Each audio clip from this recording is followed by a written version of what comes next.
Bonsoir à tous, ravi de vous retrouver sur ce nouvel exercice de décryptage de l'actualité. Le haut-commissaire à la prévention de la corruption était en audience à la Haute Autorité de l'audiovisuel et de la communication. Jacques Migan est allé échanger avec Édouard Locaux, le président de l'institution, sur l'amélioration des conditions de vie des professionnels des médias. Vous suivrez si tout va bien Jacques Migan au sortir de l'audience et nous apprécierons ses propos, bien évidemment la démarche également.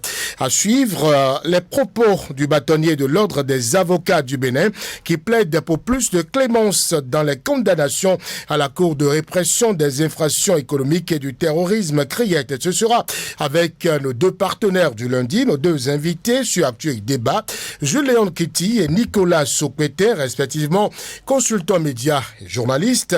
Chers invités, bonsoir. Bonsoir Brice. Bonsoir Brice, bonsoir à tous. Merci de vous installer, chers amis auditeurs. On se retrouve tout de suite. Actu et débat. À nouveau, bonsoir. Pas de répit pour les criminels de la toile au Bénin. 25 cybercriminels ont été arrêtés samedi 12 octobre dernier dans la commune d'Abomey-Calavi. L'opération a été menée par les éléments du commissariat central de la cité d'Octoire. Ils ont été pris en flagrant délit avec 37 ordinateurs portables de diverses marques, 26 téléphones portables, un téléphone fixe, 3 différents pocket Wi-Fi et bien d'autres choses. Nicolas Sokweté, j'ai très envie de demander, malgré la traque de la police et les lourdes peines requises, le phénomène n'est pas prêt à s'arrêter. Ben oui, visiblement c'est ce que nous constatons, surtout avec ce nouveau rafle de la part de la police. C'est bien dommage que nous soyons encore à en parler, malgré la répression, malgré tout ce qu'on met en branle, pour les surveiller d'abord et pour après les prendre et aller les juger. Et malgré, tout à l'heure, vous le disiez tout à l'heure, c'est bien, les lourdes peines que la CRIET leur inflige. Et c'est un phénomène qui a la peau dure et donc cela prouve combien de fois la jeunesse est toujours emprunt à ce gain facile dans notre pays.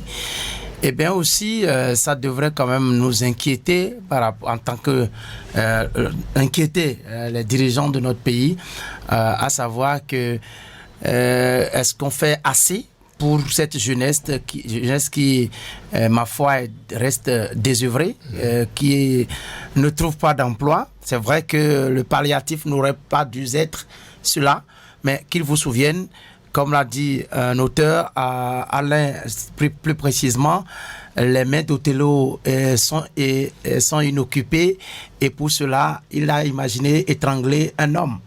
C'est-à-dire que l'oisiveté est source de vice.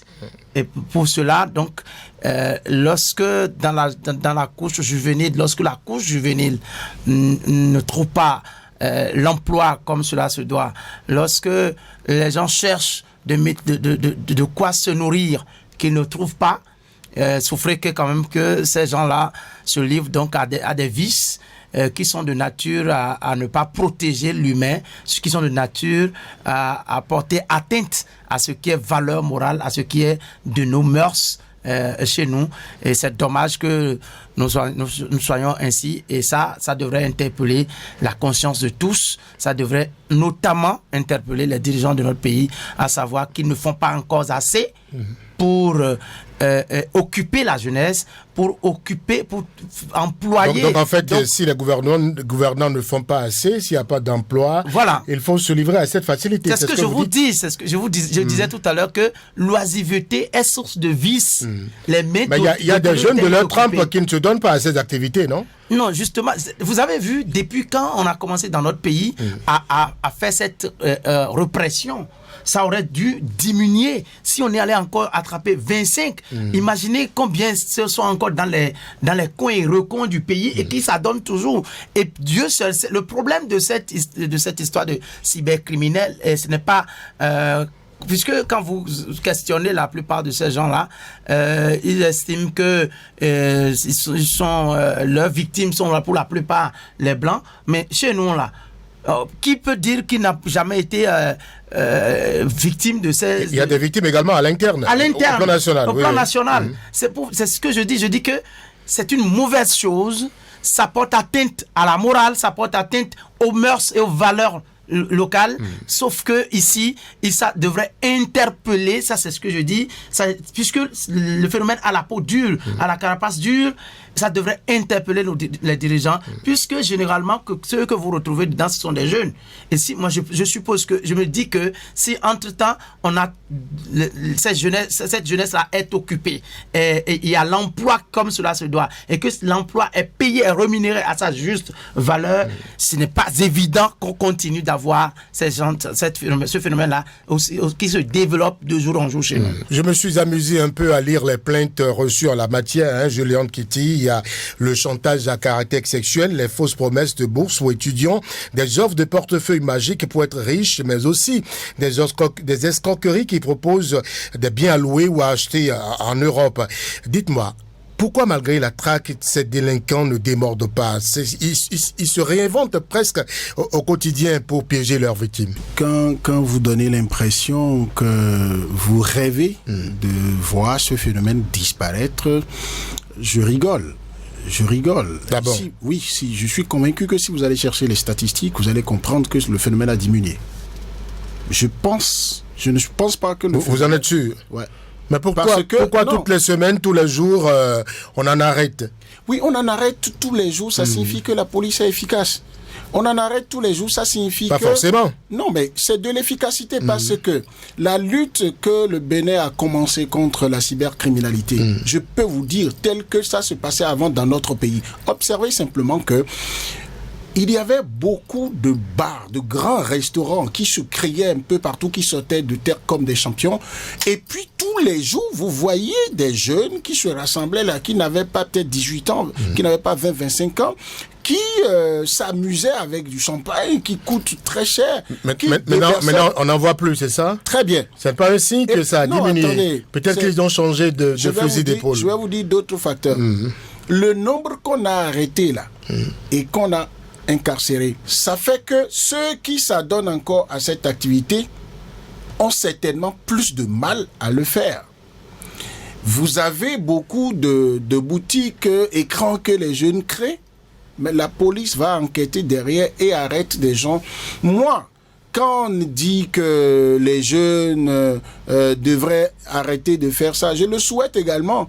Mais c'est exactement comme le vol. Il m'est arrivé une fois de poser la question à un professionnel de la sécurité de savoir, mais comment s'explique le fait qu'un voleur voit des voleurs comme lui, armés, que la police est obligée de mettre hors d'état de nuit, donc d'éliminer, et il voit des voleurs qui subissent la vindicte populaire comme ça, et malgré ça, il vole encore.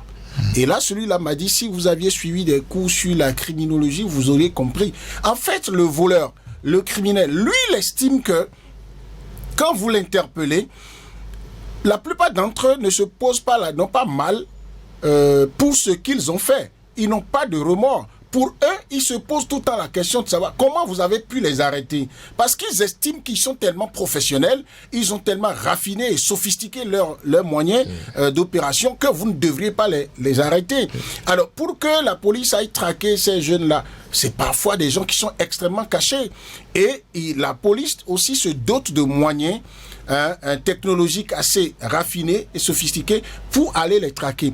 Alors, observez que si on se met à dire, pour s'expliquer le fait que le phénomène ne disparaisse pas, si on se contente de dire que c'est parce qu'il n'y a pas du boulot, mais attendez, c'est vrai, l'oisiveté, comme il le dit Nicolas, est source de vice, mais vous avez une éducation... Vous indexez également les politiques, les programmes d'emploi, tout en faveur de la jeunesse. Avant même de parler de ces programmes, l'État ne peut pas tout faire, et l'État ne peut pas éduquer tous les enfants. Les parents vont faire ce qu'ils doivent faire. Alors, si un enfant jusqu'à un certain âge, n'a appris aucun métier. Si un enfant, jusqu'à un certain âge, on lui a appris la facilité, dès qu'il va se retrouver dans des situations compliquées, il va se donner à ces facilités parce que c'est des facilités. On lui dit, mais écoute, tu viens faire de la narc, en quelques mois, tu vas être millionnaire.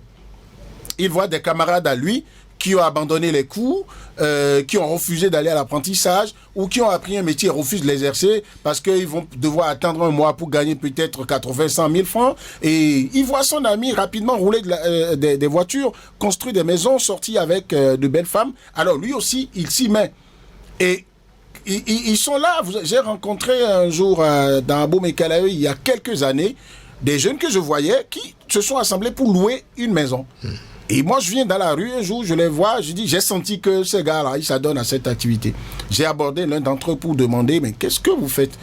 Il dit, non, mais grand frère, tu sais, quoi, on fait, j'ai oublié l'expression qu'il a utilisée. Et j'ai dit, mais vous êtes jeune. Et je vois quelqu'un parler correctement allemand, un autre espagnol, un autre anglais. Et je dis, mais vous êtes instruit, vous pouvez travailler. Et ils disent, mais grand frère, vous avez été à l'école, non? Vous avez combien à nous donner, là? Regardez tous ceux qui sont dans la rue, qui vont à l'école. Ils vont trouver travail quand pour que nous on trouve. Je dis, mais non, c'est pas une raison. Et mieux, vous arrivez à un moment donné, il paraît que vous commencez pas à vous donner, vous a donné à des pactes mystiques qui vous créent des problèmes après. Et le jeune de me dire, grand frère, si vous connaissez quelqu'un qui peut me faire quelque chose et en un mois, moi je vais gagner le milliard, même si je dois mourir dans le second mois, je suis prêt. Donc le problème, ce n'est même plus simplement la recherche de l'argent, du bien matériel, mais c'est également l'ambition démesurée et la perte complète de toute perspective. Mais est-ce qu'on doit dire l'État seulement? Observez. Il y a un problème d'éducation. Il y a un problème d'éducation et il y a un problème, une conséquence directe normale du développement technologique numérique. Lorsqu'il n'y avait pas le numérique qui était si développé, vous n'aviez pas ces formes-là de banditisme. Oui. D'accord? Mais c'est toutes les opportunités qu'on obtient aujourd'hui avec l'Internet, avec les applications, avec TikTok, avec tout, avec quoi les gars anarchent? C'est avec tout ça. Donc, c'est comme les virus et les antivirus qu'on nous crée. Quand vous avez un ordinateur, on vous dit il faut acheter un antivirus. Mais les virus sont fabriqués par des gens. Les virus ne sont pas des cafards qui naissent dessus des tas de... Donc, ça lié également au développement de nouvelles technologies. Donc, c'est que c'est pile ou face, ça a les deux faces. Mais non, moi je ne suis pas en train de justifier ça. Mais j'estime que chaque fois que j'entends que la police en a arrêté, même si c'était plus de 25, moi ça ne m'amène pas à dire que la lutte que la police mène, que l'État mène contre la cybercriminalité ne porte pas ses fruits. Bien au contraire, c'est clair, si vous rencontrez des jeunes qui ont tendance à être dans ces réseaux-là, posez-leur la question, vous allez comprendre que... ils ont reculé. Ah, ils ont reculé. Nicolas, ils ont reculé. Donc, c'est une lutte de longue haleine. Ça ne va pas s'arrêter de sitôt, mais il faut continuer à le faire. Non, le problème, c'est... Au fait... Ça, je pose le problème de façon générale d'abord. Je n'avais même pas encore dit il faut que le politique, le dirigeant s'interroge sur sa façon de gouverner, sur quelle est la politique qu'on met en place pour employer la majorité de ces jeunes-là dans le pays. Je pose le problème de façon globale. C'est vrai que qu'ils vous souviennent, il y a peu de temps en arrière, nos jeunes n'avaient pas effectivement cette facilité avec l'éthique, mais il y a eu un phénomène qui s'est passé ou qui s'est réalisé avec nous au Bénin ici. Les Nigérians, ils sont c'est les grands experts dans le domaine de l'arnaque. Et à un moment donné où le Nigeria, on était encore, le Naira était encore en forme et que ces Nigérians venaient ici en grand nombre, c'est eux qui ont importé cela ici au Bénin et ont formé des jeunes de chez nous qui eux autres aussi étaient, d'une manière ou d'une autre, n'avaient pas à quel sens se vouer en matière de job qui leur permettait de se nourrir. Peut-être qu'ils ont été des employés de ces patrons. Voilà, de ces Nigérians. Et paf, le phénomène a pris et ils ont en plus multiplié des gens comme eux dans la société et ça révèle... Quand on parle du vol et que la cybercriminalité est une autre forme de banditisme et du vol, au fait, ce sont des mots qui minent la société, qui chaque fois quand ils se développent dans une société, tout comme aussi d'ailleurs la prostitution, quand le nombre augmente ou que vous menez une lutte pour diminuer ce nombre. Moi, je ne suis pas totalement de cet avis qu'il y a diminution. Bien au contraire, comme vous le disiez tout à l'heure, ce n'est que des changements de fusil d'épaule. Les gens trouvent des stratégies chaque jour que Dieu fait pour échapper donc aux différents canaux de surveillance ou encore de répression.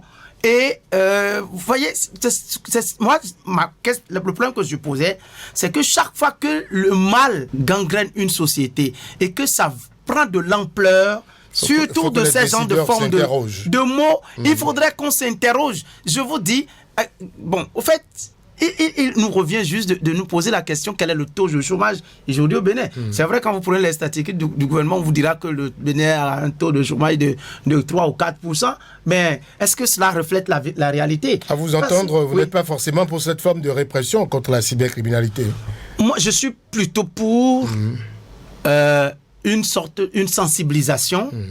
Je suis pour une meilleure politique d'employabilité de la jeunesse qui a besoin, parce que vous voyez, quand on fait ce genre de répression où la criette, quand la criette vous prend, c'est 5 ans minimum de condamnation, 10 ans, 20 ans de condamnation.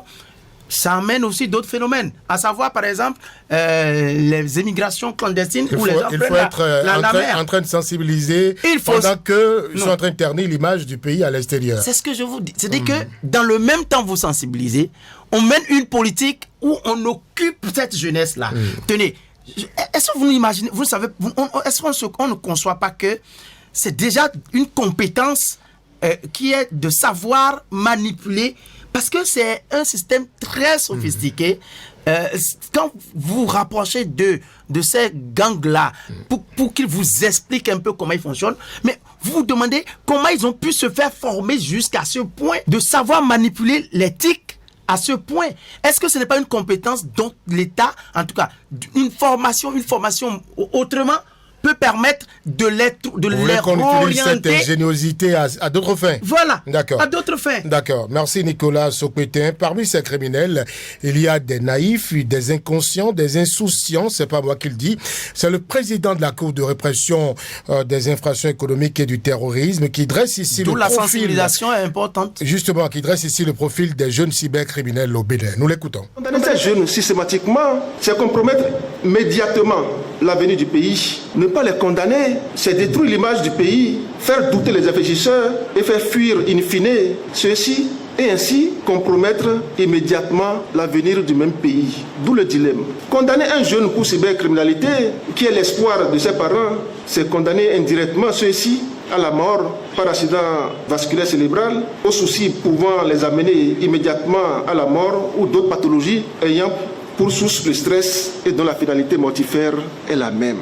Que faire devant une infraction de cybercriminalité, l'auge d'infraction qui n'a pas une définition précise, mais se résout à tolérer une définition de 3 horizons, lesquels s'acceptent dans un enchevêtrement visiblement harmonieux. Les infractions cybercriminelles sont les infractions qui se commettent à travers les réseaux de communication électronique ou les systèmes informatiques, d'une part, qui réel de crimes prenant pour cible les 10 systèmes d'autre part. C'est aussi des contenus informatifs illicites d'une ultime part. Ceci dans un concert de difficultés aussi bien pour l'enquête, la poursuite que pour le jugement autour des modes inhabituels de saisie, de confiscation électronique, problématiques enracinées sur des éléments de preuve de même nature. Édouard Sériac Dossa, président de la Cour de répression des infractions économiques et du terrorisme. Réaction, Nicolas? Voilà, c'est ce que je vous dis. Voyez-vous, c'est lorsque cette répression ne se fait que pour emmener ces jeunes-là devant la criette et qu'on les condamne, d'autres problèmes naissent dans la société, et le président fait bien d'énumérer ces autres problèmes qui minent la société. Par exemple, il a évoqué des problèmes mortifères, des crises cardiaques au niveau des parents de ces jeunes qui décèdent, l'anxiété qui va désormais être le lot quotidien de leurs parents. Je dis que c'est un mal de voir cette jeunesse-là emprunt ce job-là qui, ma foi, n'est pas du goût à protéger ce qui est valeur, ce qui est mœurs dans la société. Et donc, il faut peut-être réorienter notre façon de faire les choses pour mieux encadrer cette jeunesse, pour mieux les orienter vers ce qui est mieux pour la société. Je pense que ce n'est que à ce prix qu'on peut reculer le mal. C'est vrai qu'il n'y a pas d'action plausible qui peut permettre d'enrayer totalement le mal. Mais on peut diminuer cela sensiblement. Et ça, je pense que la répression n'aura pas été la meilleure solution. D'ailleurs, si c'était le cas, moi je suis pas du tout convaincu de ce que il y a eu régression de ce nom. Non, allez voir, même dans les contrées, ça se développe davantage. Parce que justement, vous avez vu les questions qu'on a posées à mon grand frère Jules Kitty tout à l'heure. Et si lui, il a quelque chose à donner, et si lui, qu'on est prêt. Non, c'est vrai que déjà, il y a un problème d'éducation, ça, on est d'accord sur ça. Encore que là, c'est toujours une politique de l'État à maintenir le plus longtemps possible l'enfant à l'école, à faire en sorte que ce qui se fait à l'école soit de grande qualité, qui à la fin permet à l'enfant de se retrouver. Parce que quand vous avez le bac aujourd'hui, ça vaut quoi dans la société? Même la licence, dans quel domaine vous l'avez, pour retrouver quel job? Quel est le curricula de formation aujourd'hui? Tout ça, c'est des interrogations. Et là, je dis, il faut se poser les vraies questions en tant que dirigeant dans une société où ce qui est considéré comme mauvais prend de l'ampleur, où on a du mal à diminuer cela de façon considérable. D'accord. Julien Kitty, réaction, vous avez suivi les propos de Cyriaque Dossa, le président de la CRIET. Non, mais je pense que le diagnostic et les suggestions du président de la CRIET sont très pertinents, le diagnostic et les propositions. Et cela ne veut pas dire que la répression n'a pas porté ses fruits. Cela ne veut pas dire que les condamnations n'ont pas porté leurs fruits. Le président, ça fait un temps que le Bénin s'est engagé résolument dans cette lutte-là. J'ai été dans des audiences au niveau de la CRIET une fois pour assister des gens. La CRIET ne condamne pas tout ce qu'on amène devant elle pour cybercriminalité. J'ai vu par exemple des cas où un ami qui a un autre jeune, c'est là où il parle des naïfs, des insouciants, c'est-à-dire il passe son téléphone, lui son téléphone est gâté, il demande à son ami de lui passer un de ses téléphones à lui. Et il met sa SIM dedans pour faire des appels. Alors il va voir son ami, on vient les interpeller. Il n'est pas dans l'activité de son ami. Voilà. Et quand on prend le téléphone qui est avec celui qui ne s'est jamais donné à cette activité, le téléphone qu'il utilisait en ce moment, où il y a sa SIM dedans, on fouille le téléphone, on ne contrôle pas que les communications que lui, il a menées, on contrôle également tout ce qui était dans le téléphone. Même ce qui a été supprimé du téléphone, la technologie permet aujourd'hui de retracer ça. Toutes les SIM qui sont passées par ce téléphone, tous les téléphones qui ont porté des SIM que ce téléphone avec sa SIM ont appelé. La technologie permet d'avoir tout ça. Et on prend tout le monde, on l'amène lui aussi. Il dit non, je n'ai que demandé à mon ami de me passer son téléphone. Et on lui dit, mais écoute, le téléphone que tu as passé, tu devrais savoir que ton ami là, il est dans des activités floues. C'est dans le téléphone qu'on a vu avec toi qu'on a vu des choses suspectes. Et puis le fait d'être son ami te rend suspect également. Peut-être qu'il est en train de te former. Et j'ai vu un jeune qui était tout en pleurs. Et heureusement, j'ai suivi. C'était au moment où le juge Tobono était là-bas, avant l'arrivée de Mario Metonou. Et ils ont pu faire les choses avec circonspection. Ils ont pu identifier celui qui est le cerveau, ce qui est vraiment chose. Et le jeune qui était naïf, on l'a suffisamment sermonné. On lui a expliqué combien de fois. Et j'ai vu ses parents également se dire, mais notre enfant, on ne lui a jamais conseillé ce genre de choses. Le peu que nous avons, on lui fait. Alors, donc la CRIET, moi je vois ce que dit le président de la CRIET, c'est qu'il faisait déjà l'effort de faire la part des choses, de ne pas condamner systématiquement. D'accord ? Donc il n'est pas en train de dire, nous avons trop condamné, on ne veut plus condamner. Parce qu'il faut condamner, dans un pays, il faut condamner ceux qui sont dans les infractions. Il nous renseigne sur quelque chose également. Vu que le phénomène est nouveau, quoique ça a commencé depuis un certain nombre d'années, la législation n'avait pas suffisamment le législateur n'avait pas suffisamment travaillé là-dessus pour que les infractions qui sont en train de commettre soit directement, spécifiquement qualifié. Et donc, la justice, l'appareil judiciaire est obligé de rechercher, peut-être dans le code du numérique, de rechercher dans d'autres lois, les infractions qui sont similaires à ce que nous observons aujourd'hui. C'est là où je vous dis, en fait, tout le système est nouveau. C'est le développement, les possibilités que la technologie offre aujourd'hui. Ceux qui fabriquent les applications, ils n'attendent pas la législation du Bénin ou d'un autre pays. Ceux qui fabriquent tous les jours les téléphones, vous voyez, les jeunes aujourd'hui vont dire, je veux iPhone 11, 13, ils sont je crois à 16 maintenant. Mais qu'est-ce qui fait la différence?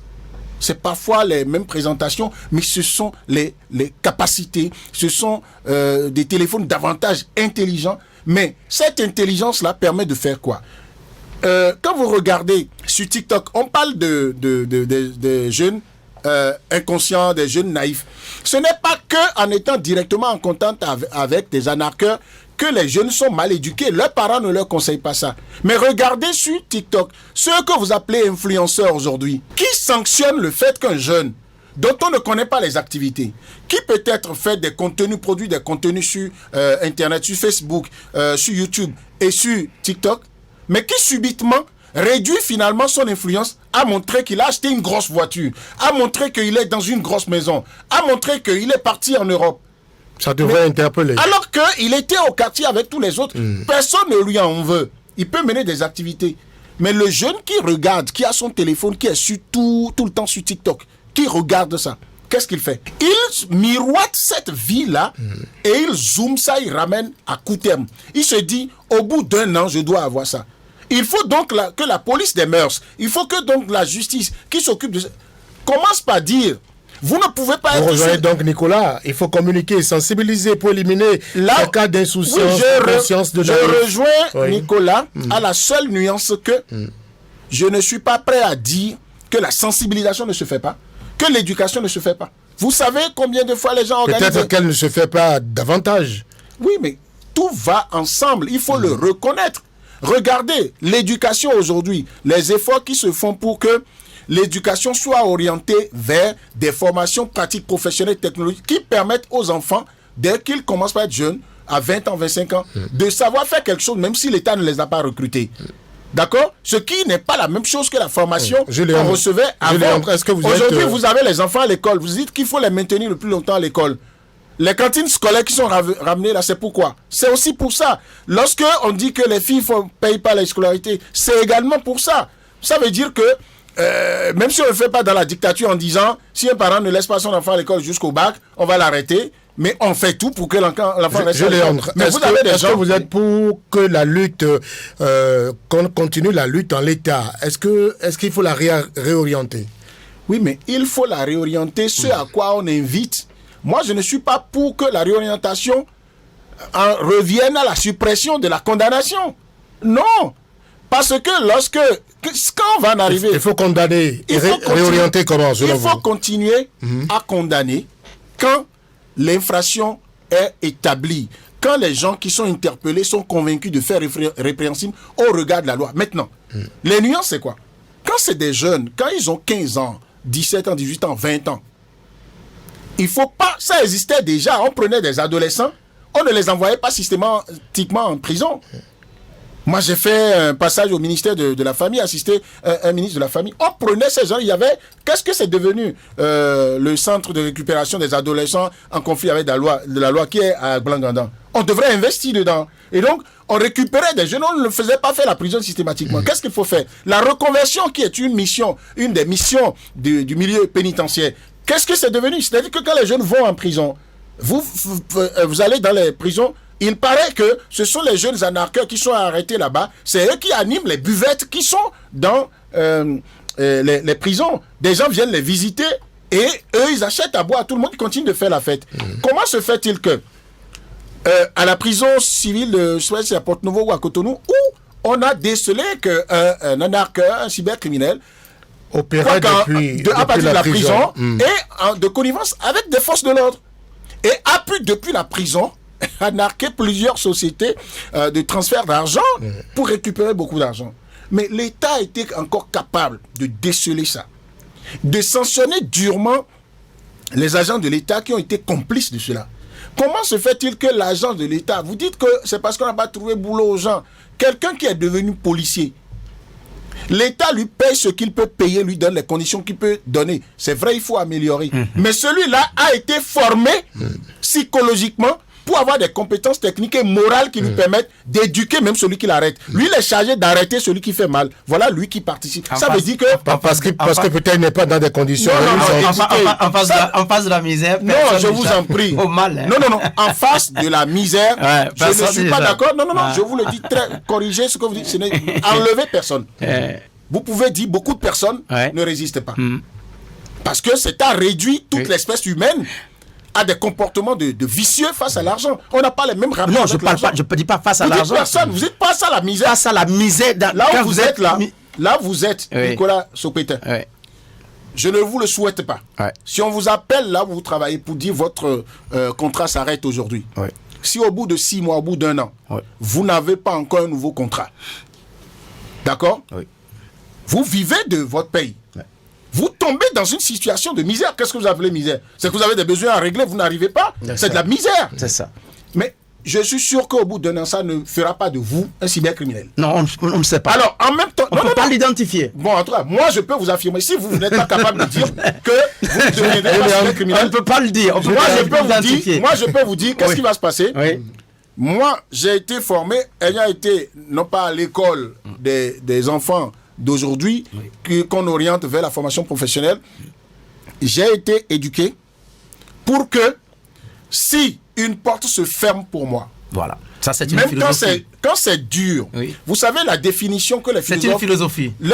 C'est une très bonne philosophie. La définition que les philosophes donnent du mot intelligence, c'est cette capacité à s'adapter à chaque situation nouvelle en se levant pour aller vers de l'avant. C'est-à-dire que vous êtes quelqu'un qui roulait dans une grosse caisse. Vous trouvez dans une situation qui fait que vous allez vous mettre dans une petite caisse. Ou vous allez vous mettre à votre propre moto, ou vous allez vous mettre sur Zémillion. Vous devez être capable d'être la même personne. Parce qu'il suffit de vous mettre dans la tête que, revenu à Zémillion, vous pouvez encore remonter à une caisse. Et vous vous levez tous les jours, si vous avez plusieurs cordes à votre arc. Pourquoi aussi les parents ne veulent pas permettre aux enfants d'avoir plusieurs cordes à leur arc? Vous, là, vous êtes... Si on vous dit que dans votre organe de presse, vous ne pouvez plus être journaliste, vous ne pouvez pas aller faire répétiteur à quelqu'un, à l'enfant de quelqu'un. Quelqu'un en a besoin. Vous avez un niveau qui vous permet de le faire. Il y a très peu qui s'appellent Nicolas. Si vous passez, il y a très peu qui s'appellent Jules. Non, si vous pas. Non, nous ne sommes même pas singuliers. Il y a plein. Je crois qu'il faut de gens. Il faut éduquer à ce que vous dites parce que c'est pas facile pour tout le monde. Merci. Oui, mais Nicolas, vous voulez non plus à dire l'État a échoué, l'État n'a pas fait. Nicolas, on va finir sur ce sujet-là. Vous voulez qu'on leur donne en fait ces jeunes une seconde chance? Oui. Ça, c'est ce que je revendiquais tout à l'heure. Et aussi, vous voyez, l'autre facette de la répression, c'est ce que M. Jules Kitty relevait tout à l'heure. Moi, j'ai été témoin d'une scène. Un jeune entrepreneur qui n'est pas au pays et qui est venu en vacances au pays. Et il a rendu visite juste à des amis dont il ignorait les sources de revenus totalement. C'est des amis avec qui il a été ici, mais qu'il est descendu. Et paf, lors d'une rafle, et on est allé prendre les gens, on l'a pris dedans, on l'a embarqué. Pour mine de rien, il a fait 3 mois là-bas. 3 mois, parce que... il a beaucoup de chance, 3 mois. Non, parce qu'il a fallu... C'est au bout de 3 mois qu'on a fait... le procès, avant de remarquer que oui, lui, il n'en avait pour rien. Ses sources de revenus sont traçables. C'est bien de son entreprise qu'il tirait ses sources de revenus. Voilà l'autre facette. Et donc, il faut, oui, une condamnation, mais il faut savoir le faire, il faut réorienter les choses, faire en sorte que nous ayons beaucoup plus de sensibilisation. C'est vrai qu'il y a quelques spots qui passent sur l'ORTB pour sensibiliser, mais je pense que ce n'est pas encore suffisant. L'école est l'endroit idéal de l'éducation de la société. Merci. Nous restons toujours à la Criette pour suivre les propos du bâtonnier de l'Ordre des avocats du Bénin lors de la première entrée judiciaire solennelle de la Criette.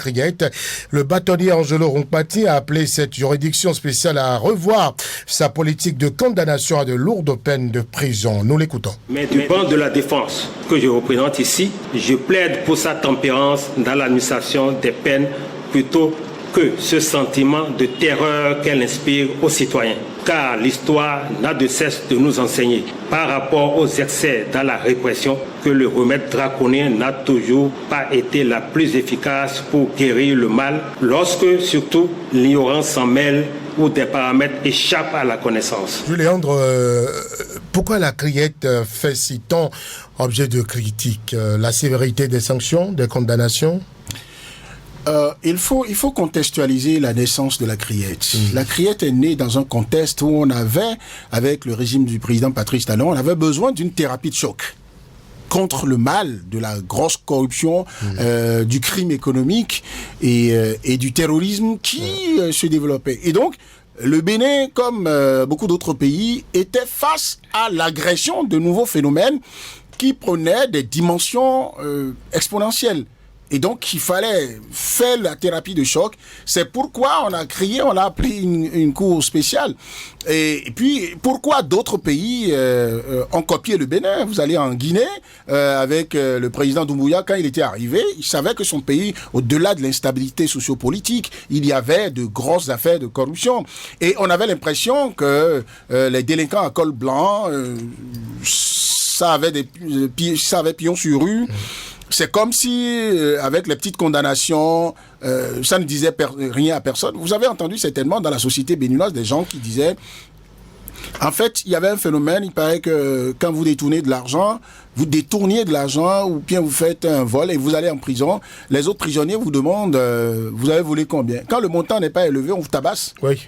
Donc, ça veut dire que mais si le montant, oui, il paraît. Parce que maintenant, si le montant est trop élevé, on dit, mais on vous célèbre. Vous êtes un chef, ça veut dire que, quoi? Derrière ça, il y a l'idée que vous avez des gens qui sont là, qui disent, bon, j'irai en prison.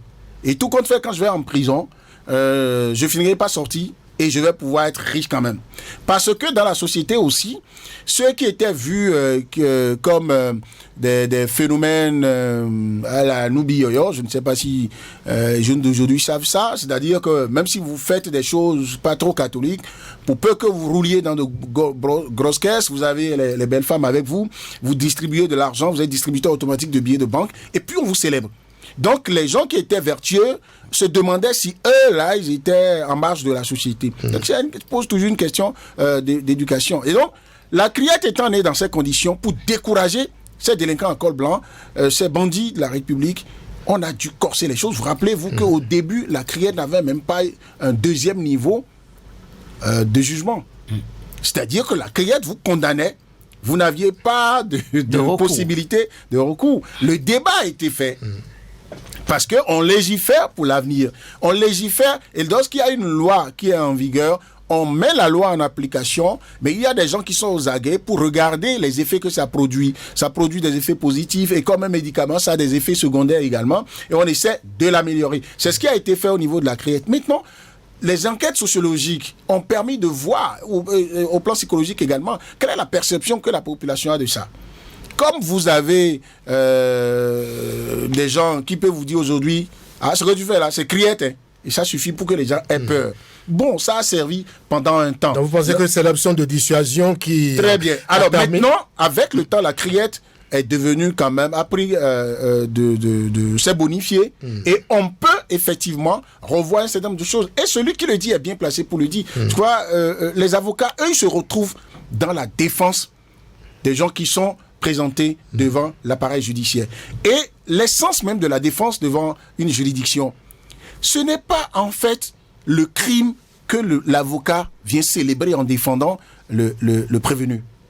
Il vient défendre un homme qui, par accident ou par méconnaissance, par ignorance, s'est retrouvé en conflit avec la loi et à qui il est prévu, même s'il est condamné, le souci de le ramener dans la vertu, au réarmement moral et spirituel. Mais si les condamnations commencent par 5 ans, vont à 10 ans, vont à 20 ans, et tout le monde sait que c'est ça, finalement, on a l'impression que l'idée de réinsertion n'y est pas. Parce que si on vous dit, vous allez passer 20 ans de votre vie en marge de la société, alors qu'on n'a pas des prisons ici où il y a des dispositifs où vous allez en prison, vous apprenez les métiers. Vous avez des gens qui vont en prison dans d'autres pays, et quand ils ressortent là, ils sont plus compétents, et ils travaillent. D'accord? Ici, c'est compliqué. On n'a même pas de l'espace pour prendre beaucoup de. Donc, vous voulez, comme le bâtonnier, qu'il faut changer. Donc, voilà. Un peu la et que la criette a un visage un peu plus humain. Mais voilà. je répète, je ne veux pas d'une république où on fait de la largesse. Tout est permis. Non. Mais je suis d'accord avec l'appel de l'ordre des avocats. La sévérité des sentences inspire un sentiment de terreur chez les citoyens. C'est ce qu'a dit le bâtonnier. Vous êtes d'avis? Alors, il est mieux placé pour le dire parce que le bâtonnier, il a dit, du banc de la défense, il fait la remarque et nous l'annonce et personne ne peut dire le contraire que l'idée qui est véhiculée dans l'opinion par rapport à la criette, chaque fois qu'on vous interpelle par rapport à cette cour, c'est que vous savez déjà ce qui vous attend. Généralement, c'est la peine maximale qu'on vous donne de l'autre côté. Et la peine maximale, ça commence à partir de 5 ans minimum. Et là, vous pouvez vous retrouver à 10 ans, voire 20 ans. Surtout quand c'est du domaine politique, on sait déjà où on se retrouve. Bon, donc Nicolas estime que c'est des procès politiques qui se font là-bas. Je ne souscris pas à cette affirmation que je trouve extrêmement gratuite et grave. Je pense que c'est la voie indiquée pour véritablement aider à quelque chose par rapport au changement qu'on peut escompter au niveau de cette cour qui, ma foi, moi, mon avis, et ça restera mon avis, n'avait pas véritablement sa raison, d'être. On pourrait autrement faire les choses et pourtant avoir le résultat qu'on voulait, puisque moi je me dis que c'en est encore une charge créée pour l'État, créée pour les citoyens, pour le contribuable. Parce que, qu'ils vous souviennent, moi j'ai écouté le juge Batamoussi à la démission qui disait que les juges à la criette sont logés à la même enseigne. Ça, c'est pas moi qui le dis, je rapporte les propos de ce juge démissionnaire qui a dit que ces juges à la criette sont logés à la même enseigne que les ministres en termes de salaire. Je pense que c'est énorme. Juliandre, je ne voudrais pas que vous répondiez à Nicolas sur ce sujet-là.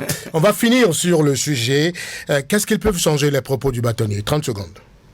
C'est ce que la plaidoirie d'un avocat peut être amenée à changer dans la décision, l'option d'un juge qui devra faire sa religion sur un dossier qui lui est soumis. C'est-à-dire, il est en train de plaider, ça peut jouer sur la conscience du juge, du président de la criette, qui peut faire le plaidoyer en direction du garde des Sceaux et qui peut demander au chef de l'État, pourquoi pas introduisez un projet de loi ou bien demander, faites le plaidoyer en direction des députés pour que la loi qui régit la criette puisse être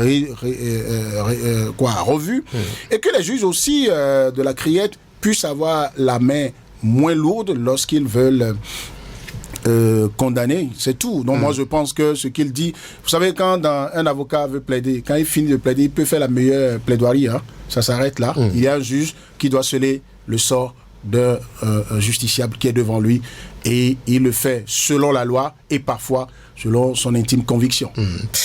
Direction maintenant la Haute Autorité de l'Audiovisuel et de la Communication, juste derrière cette pause. Le président de la HAC, Haute Autorité de l'Audiovisuel et de la Communication, a récemment reçu une délégation du Haut Commissariat à la prévention de la corruption, conduite par Maître Jacques Amigan, le Haut Commissaire, pour une rencontre qui s'est focalisée sur la situation des professionnels des médias au Bénin. Lors de cet échange, les discussions ont porté sur les défis auxquels sont confrontés ces acteurs, notamment les conditions précaires dans lesquelles ils travaillent. Suivant le Haut Commissaire à la prévention de la corruption, Jacques Amigan, au sortir de l'audience. Nous avions rendu visite de courtoisie au président de la HAC. Nous avions évoqué un certain nombre de sujets relatifs aux acteurs des médias. Ce que j'entends par acteurs des médias, les journalistes, les techniciens, les responsables, j'entends par là les présidents des maisons de presse. Et je ne vous apprends rien. Lorsque vous n'avez pas les conditions qu'il faut pour travailler, nécessairement, il y a la dignité qui se perd. Il y a l'éthique qui n'est pas là. Et ça conduit vers la corruption. Nous allons accompagner la HAC pour qu'un travail se fasse dans ce sens. Pour que les responsables de presse honorent leur engagement, fassent monde responsable envers leurs collaborateurs qui constituent les salariés, c'est-à-dire les journalistes, les techniciens, pour qu'ils vivent dans des conditions de vie décentes. Maître Jacques Amigan, haut commissaire à la prévention de la corruption. Léandre, je vais rester avec vous. Comment appréciez-vous cette démarche du haut commissaire?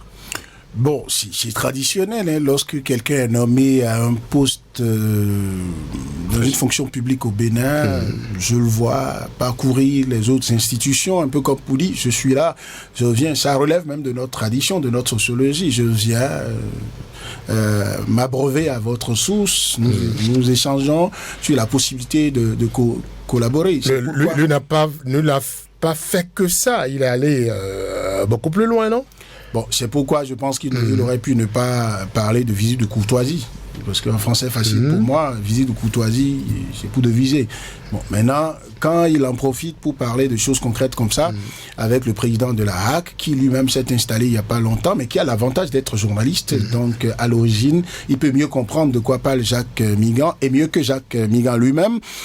Mais la question que je me pose, c'est de savoir, c'est vrai, c'est intéressant quand il prend ça sous le prisme de la prévention. Donc, nous allons accompagner la HAC pour qu'elle aide à ce que les patrons de presse puissent donc mettre leurs collaborateurs dans de très bonnes conditions pour que ces collaborateurs soient moins enclins à être à avoir des rapports vicieux avec les pouvoirs d'argent.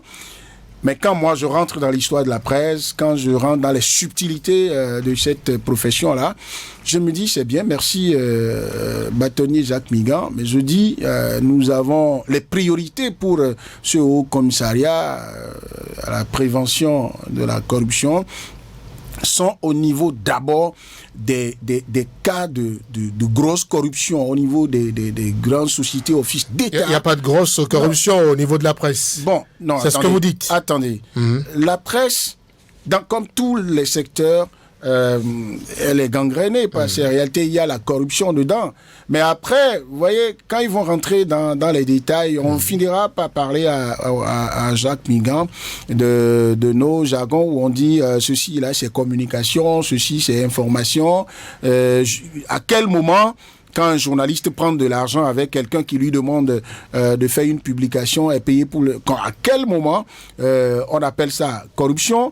Mais je pense qu'il ne fait pas mal d'aller parler, de s'intéresser au milieu de la presse également, parce que dans son portefeuille, hein, il a à parler des sociétés d'État, des services publics, mais également dans les structures privées où la grande majorité se trouve donc de la presse, la grande majorité des acteurs de la presse se trouve dans le privé, parce que dans le public, vous avez l'ORTB devenu SRTB, la Nation, et puis bon voilà, le gros lot c'est dans le privé. Maintenant, c'est bien qu'il s'intéresse aux conditions de vie, mais qu'est-ce qu'il pourra réellement faire pour que ces conditions-là s'améliorent? Tant mieux. Il a une bonne éduquer, sensibiliser les hommes de la presse. Les hommes de la presse. On va écouter Nicolas sur la question. C'est quand même un problème sérieux que le haut commissaire à la prévention de la corruption allait poser au président de la HAC. C'est intervenu à un moment où la précarité au niveau de la corruption a connu un pic. Non, mais ça c'est de vieille date. On est soumis à ces genres de problèmes dans la presse béninoise. Jacques Amigan n'est pas né de la dernière pluie en ce qui concerne ce que la presse béninoise vit et qu'elle est, sauf que ici il occupe une position qui lui permet de poser un certain nombre de... Il est d'ailleurs un grand client de la presse. Oui, sur tous les plateaux depuis très longtemps. C'est clair. Donc il est très prolixe. Il connaît la maison. Peut-être il est passé par les... Il sait comment ça se passe. Oui, il s'est fait griller bon, je ne sais pas. Parce que justement, c'est des autorités qui sont très proches de la presse et qui savent comment ça se passe. C'est dommage que ce métier soit enclin à ce problème-là, même si il faut dire que c'est presque dans tous les domaines. Et bien, il faut travailler à enrayer toutes les fois que le mal surgit quelque part. Il faut travailler à ne serait-ce que diminuer le mal. Bon, sa visite de courtoisie et c'est donc il a transformé parlé d'accompagnement. Oui. Il a parlé d'accompagnement du Haut Commissariat à la prévention de la corruption. Accompagnement comment? Ça, c'est la question qu'il faille lui poser. Qu'est-ce que le Haut Commissariat à la prévention de la corruption? Je vous pose la question. Non, moi, je ne sais pas qu'est-ce qu'il peut apporter. Est-ce qu'ils ont les moyens d'aider les patrons d'organes de presse? Vous pensez qu'ils n'en ont pas? Vous parlez de quels moyens? Forcément financiers, non? Ça peut être financier. C'est là le problème, quoi. Parce que mettre les journalistes dans les meilleures conditions, c'est une question pécuniaire. Donc, est-ce que aujourd'hui, combien sont les patrons de la presse qui ont ces moyens-là? Encore que c'est une volonté, c'est une question de volonté. Quand on veut, on peut. Je pense que toutes les fois qu'il est important d'évoquer une question qui touche à une corporation, je pense qu'il faut l'évoquer et faire en sorte et dire à celui de droit ce qu'il doit faire pour améliorer les conditions de vie et de travail des uns et des autres dans la société. D'accord, merci. 30 secondes. L'accompagnement, Jules, se fera comment, selon vous? Bon, je pense au meilleur des cas que la HAC va organiser peut-être des ateliers, elle va appeler le haut commissaire à la prévention de la corruption pour venir donner des communications. Peut-être que Jacques Migan va parcourir les rédactions pour dire aux patrons de presse, payez vos collaborateurs pour qu'ils ne soient pas enclins à la corruption, qu'ils ne soient pas dans la vénalité. Mais après, je ne sais pas. C'est clair dans ma tête que le haut commissariat n'a pas vocation à donner de l'argent aux médias. Ce serait même une manière pour lui-même de se retrouver en difficulté. Et puis, bon, oui, deux institutions. Il y a la HAC, institution de la République, et puis, le Haut Commissariat, un organe rattaché à la présidence de la République. Je pense qu'il y a forcément une collaboration à faire. Ça va être beaucoup plus dans le renforcement de capacités, dans la sensibilisation. Et puis, il faut se réjouir de ce qu'aujourd'hui, le gouvernement de la rupture, vous voyez, tirant leçon d'un certain nombre de choses dans le management des affaires pour qu'il n'y ait pas corruption, au lieu de s'identifier, de se positionner comme le régime qui réprime les cas de bourreau des caisses de l'État, des finances publiques, faire de la prévention pour qu'il y ait de moins en moins de personnes. Donc on va assister à une collaboration entre la HAC et le Haut Commissariat à la prévention de la corruption pour faire beaucoup plus de la sensibilisation. Je pense que la prévention, c'est ça. D'accord. Merci à Patrice Bédia qui est resté à la mise en onde. Il est revenu bien en forme. Job Tchité est resté derrière la caméra pour permettre aux internautes de suivre cette émission. Merci à Job. Merci également à Nicolas Sokwetin, Julien Drokiti, nos deux invités sur Actu et Débat de ce lundi que j'ai eu le plaisir d'animer. Je suis Brice Bill Aïtedji. Bonsoir et merci de rester avec nous sur Radio Cotonou. Actu